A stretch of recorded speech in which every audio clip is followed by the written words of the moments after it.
உன்னை நீ அறிய முடியுமா என்று ஒரு கேள்வியை வைத்தவுடன் வினோ சொன்னால், இது என்ன கேள்வி? ஒவ்வொரு நாளும் 1:30 மணிக்கு சத் சங்கத்திலே இங்கே நாம் அமர்ந்து என்ன பேசிக் கொண்டிருக்கின்றோம்? நம்மை நாம் அறிவதற்குண்டான முழு முயற்சிகளை மேற்கொண்டிருக்கின்றோம் அல்லவா? பின் முயற்சிப்பதே நம்மை நாம் அறிவதற்காகத்தானே. ஆதலால் இதில் சந்தேகமே இல்லை. இது ஒரு ஈஸியான கொஸ்டின் தானே. நம்மை நாம் அறிய முடியும் என்று நினைத்தால் தானே முயற்சியே செய்ய முடியும். முடியாது என்று நினைப்பவன் பின் எதுவுமே செய்யாமல் அல்லவா உட்கார்ந்து விடுவான். சத் சங்கம் என்பதே நம்மை நாம் அறிவதற்கான முயற்சி அல்லவா? ஆதலால் கண்டிப்பாக முடியும் என்ற நம்பிக்கையில் அல்லவா முயற்சிகளை செய்து வருகின்றோம். தேர்ஃபோர் முடியும் அண்ணா. இது வினோ சொன்னா. உடனே தீபிகா சொல்றா, அண்ணா முடியவே முடியாது. ஏன் முடியாது என்றால், வினோ அக்கா சொல்வதை ஏற்றுக்கொள்ளுகின்றேன். நம்மை நாம் அறிவதற்கு முயற்சிகளை மட்டும்தான் செய்ய முடியும். முயற்சித்துக் கொண்டிருக்கும் வரை நம்மை நாம் அறிய முடியவே முடியாது. இறுதியில் அந்த முயற்சியையும் கைவிடும் போது மட்டும்தான் நானாக முடியும். நானாகிவிட்ட பிறகு நான் என்னை அறிகிறேன் என்ற வார்த்தைக்கு அர்த்தம் இல்லாமல் போகிறதல்லவா? ஆதலால் என்னை நான் எப்படி அறிய முடியும்?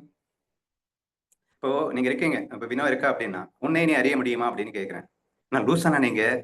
நான் என்ன அறியணும்? நான் வினோங்கிறது அப்பட்டமா தெரிஞ்ச உண்மைதானே. என்னை நான் அறிய முடியுமா? நான் எங்கேயாவது போயிட்டேனா? எனக்கு என்ன தெரியாம போயிடுச்சா? என்ன நான் புதுசா தேடணுமா?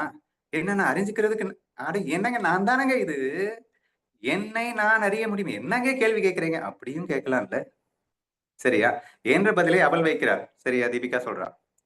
அப்போ என்னையா சொல்றீங்க? ரெண்டும் உண்மை மாதிரி தெரியுதே. உண்மை என்னை நான் அறிவதற்கு தானே எல்லாரும் முயற்சி பண்ணிட்டு இருக்கோம். அப்புறம் என்னை நான் அறியவே முடியாதுன்னு பெரிய குண்டை தூக்கி போட்டீங்கன்னா பின்ன எதுக்கு முயற்சி பண்ணணும் என்ற இந்த மாதிரி சந்தேகங்களுக்கு விடை என்ன? Very simple. நல்லா புரிஞ்சுக்கோங்க. என்னை நான் அறியும் முயற்சி ஆன்மீகம் என்றாலும், என்னை நான் அறியும் முயற்சியும் நிற்கும் இடத்தில் தான் நான் நானாக முடியும். முயற்சி தொடர்கின்ற வரையில் அங்கே தெரிபொடிகள் இருக்கத்தான் செய்கின்றன. ஏனென்றால் நான் யார்? நான் யார் தெரியுமா? அறிபவனாகவும் அறியப்படும் பொருளாகவும் அறிவாகவும் இருப்பது நான் மட்டுமே. அனைத்துமாயிருப்பது நான் மட்டுமே. இங்கு என்னை தவிர எதுவுமே இல்லாத போது நானே என்னை அறிதல் என்ற பேச்சிற்கு இடமெங்கே இருக்கின்றது என்ற கண்ணோட்டத்தில் நீங்கள் பார்க்கும்போது, என்னை நான் அறிதல் என்பது கண்டிப்பாக சாத்தியமில்லாத ஒரு விஷயமாகத்தான் இருக்கும். ஏனென்றால் அனைத்தும் இங்கே நான் தானே. ஒன்று. இரண்டாவது, அனைத்தும் நானாக இருக்கின்ற என்னை அறிவது என்பதே ஒரு மூடத்தனமாக இல்லையா? ஏனென்றால் நானாக இருக்கும் போது அதை அறியத்தான் வேண்டுமா? நானாக இல்லாத போதுதான் நான் அறிய வேண்டும் என்ற கேள்வியை எழுகின்றது. ஆதலால் இது என்ன மூடத்தனமான கேள்வி? நானாக இருக்கின்ற என்னை அறிவது என்பது ஒரு கேலிக்கூத்தாக இருக்கின்றது என்று கேள்வி கேட்கலாம். ஆனா அடுத்த சைட்ல பார்க்கும்போது, நானாக நான் இல்லையே. உண்மையில் நானே அனைத்துமாக இருக்கின்றேன் என்ற இந்த நானாக நான் இல்லையே. நான் சத் சித்தானந்த சுரூபியாக பரபிரமமாக இருக்கின்றேன் என்பது உண்மையாக இருந்திலும் அந்த நானாக நான் இல்லையே. அதுவே அனைத்துமாக இருந்த போதும் கூட அந்த அனைத்துமாக இருக்கின்ற அதில் ஒரே ஒரு வஸ்துவை மட்டும் நான் என்றல்லவா எண்ணிக்கொண்டிருக்கின்றேன். அதாவது பிரம்மம் மட்டுமே உண்மை. ஆனால் அந்த உண்மையே மாயையாய் பலவாய் விரிந்திருக்கின்ற போது, அந்த மாயையிலே இருக்கின்ற ஒரு துகளை மட்டும் எடுத்துக்கொண்டு நான் என்று நான் நினைக்கின்றேனே, நான் நானாக இல்லையே. அப்ப நான் நானாக இல்லாத போது நான் நானாவதற்கு முயற்சியும் அவசியப்படுகிறதே அப்படின்னு சொல்ல வேண்டியது. சரியா? அப்ப வினோ பாயிண்ட்டும் பேச வேண்டியது இருக்கு, இந்த பாயிண்ட்டும் பேச வேண்டியது இருக்கு. ஏனென்றால் நான் நானாக இருந்து விட்டால் இந்த கேள்விக்கு பிரச்சனைக்கு இடமில்லை. ஆனால் என்னை நான் மறந்து தொலைத்தேன். நானே மாயையா இருந்தும் மாயையை உண்மை என்று நம்பி மாயையில் இருக்கின்ற ஒரு துளியை நான் என்று நினைத்து கொண்டு உண்மையாய் பிரம்மமாய் இருக்கின்ற நானே நான் இழந்தேன் அல்லது மறந்தேன். நான் என்னை இழக்க முடியாது, இழந்தேன்னு சொல்றதை விட மறந்தேன்னு சொல்லலாம். சரியா? அப்போ அந்த மறந்த என்னை மறந்துவிட்ட என்னை முயற்சி எப்படி மறக்கிறதுக்கும் ஒரு முயற்சி தேவைதானே. மாயையில மயங்கினேன் அப்படிங்கிறதுனால மறந்தேன். இப்ப மாயை மாயை என்று புரிதலின் வாயிலாக என்னை நான் நினைக்க வேண்டும் அப்படிங்கிற ஒரு ஃபீலிங்க கொண்டு வர்றோம். அப்ப இந்த முயற்சி அப்படின்னு டெய்லி டெய்லி சத்சங்கம் கேட்கிறோம், யோகா பண்றோம், பக்தி யோகம், ஞான யோகம், எல்லா யோகங்களும் இது அனைத்தும் எதற்காக?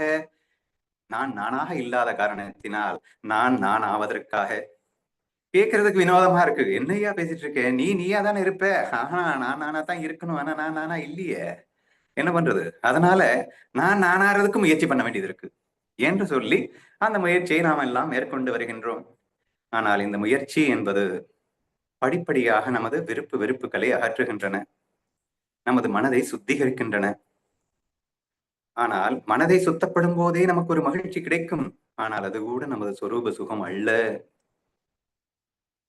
நான் உடல், மனம், புத்தி இவற்றையெல்லாம் கடந்த நிலையில் இருக்கின்ற ஆன்மஸ்வரூபம் என்ற தத்துவத்தோடு நாம் இணையும் போது மட்டும்தான் நான் நானாகின்றேன்.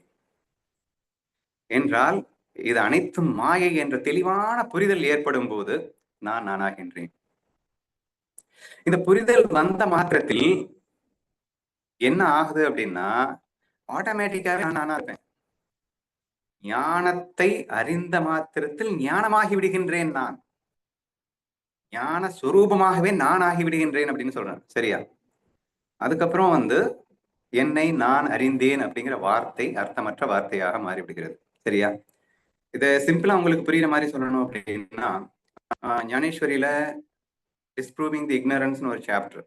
அறியாமை என்பது இல்லவே இல்லை. ஏன்னா இந்த உலகம் மாயை, அதனால இங்க எதுவுமே இல்லை என்று புரிய வைக்கிறார்.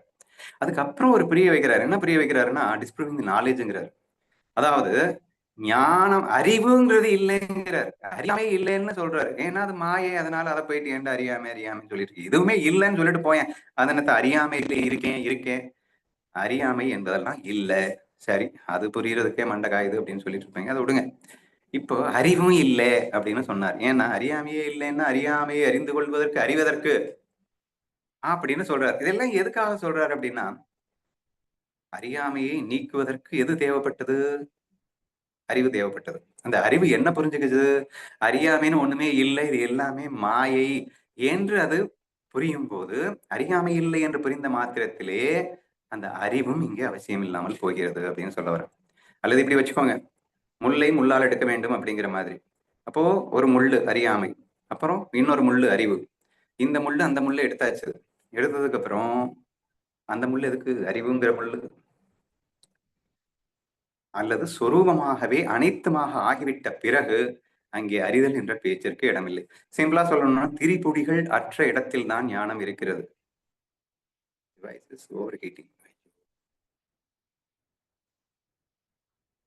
சரியா? சோ திரிபுடிகள் அற்ற இடத்தில் தான் ஞானம் இருக்கின்றது, ஞான அனுபவம் இருக்கின்றது. நான் இருக்கின்றேன் என்ற அடிப்படையில் பார்க்கும்போது என்னை நான் அறிய முடியாது என்பதே உண்மை. ஆனால் நான் நானாக இல்லாத காரணத்தினால் என்னை நான் அறிய முயற்சித்து அந்த முயற்சியும் ஒரு கட்டத்திலே நின்று போகும் நிலையில் நான் நானாகி விடுவேன் என்பதும் உண்மை என்று புரிந்து கொள்ள முயற்சி செய்யுங்கள். இந்த கேள்விக்கு இந்த பதில் போதும்னு நினைக்கிறேன்.